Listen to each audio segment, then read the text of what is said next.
Okay, try it now.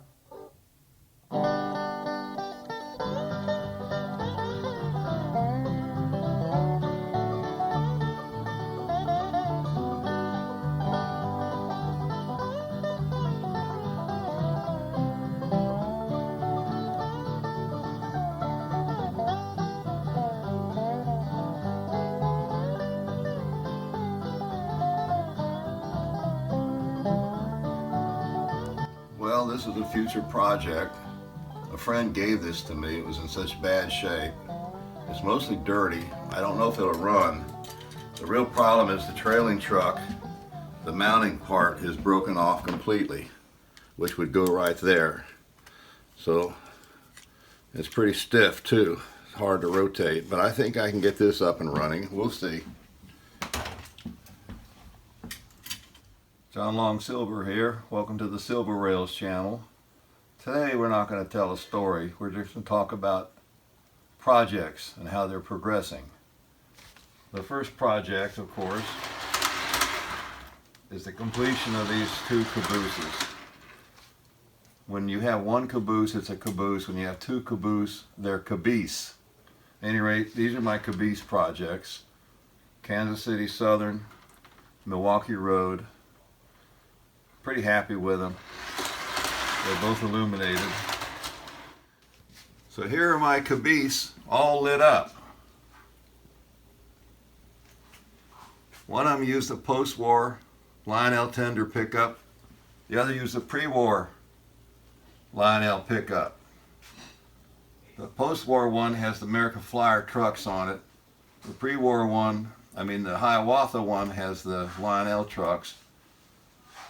The Kansas City Southern has the Lionel trucks, or vice versa, I can't remember. No, the Flyer trucks are on the Kansas City Southern one. The Lionel trucks are on the Hiawatha. That's how it goes. But I'm happy with them. A lot of fun. A lot of work, too. Then I have a 1666 Lionel that was given to me. This is the progress to date. The boiler's been restored.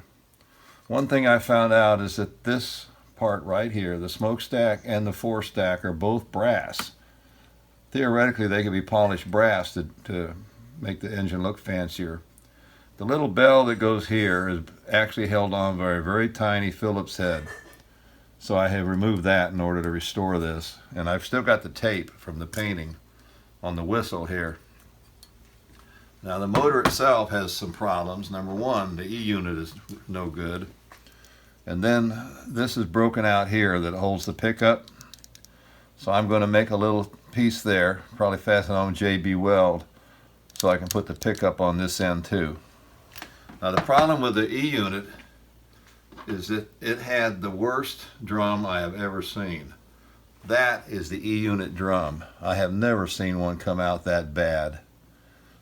Actually, the little metal end fell off of it. It was so bad. Look at that.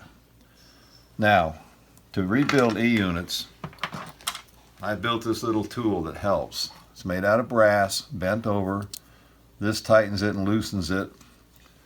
You cut a slot in it. The drum is held in it like that, tightened down.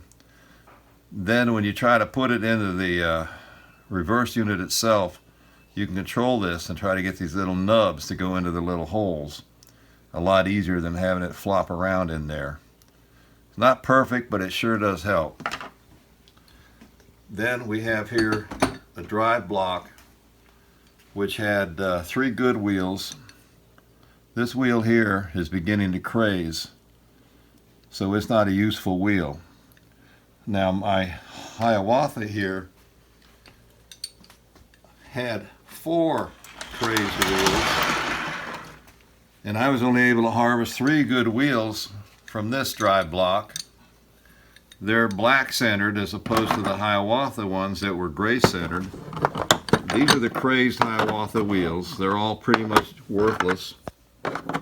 My friend Steve, who's in our train club, was able to use his 3D printer, and he printed a replacement wheel. It's made out of plastic. He made 2 of them. I used one on the Hiawatha. As you can see, it now runs. It wobbles. It runs, but it wobbles. And the reason it wobbles is because I had to drill out this hole a little bit, and I needed a drill press to get it perfectly vertical, and I wasn't able to do that. So I'm afraid I'm the reason that the wobble got introduced. If you notice, the lights work. No longer has to have the tender tethered to it for it to work. Except for the wobble, I'm pretty happy with it. Now I could try to put the other wheel on there if I wanted to. If I drill a hole just right, it may not wobble.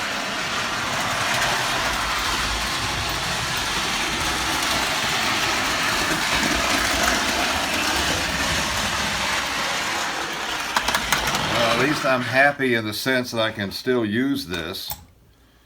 You see the center wheel is still the correct color, and then the two replacement wheels. On this side you see the printed wheel and the one replacement wheel.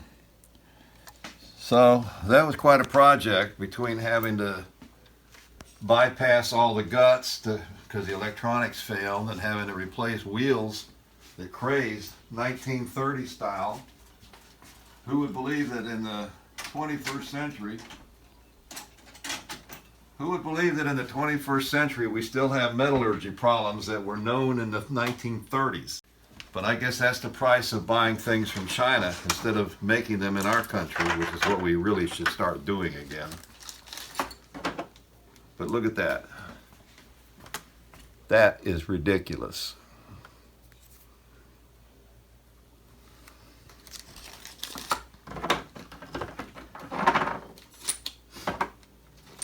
So that concludes my project update.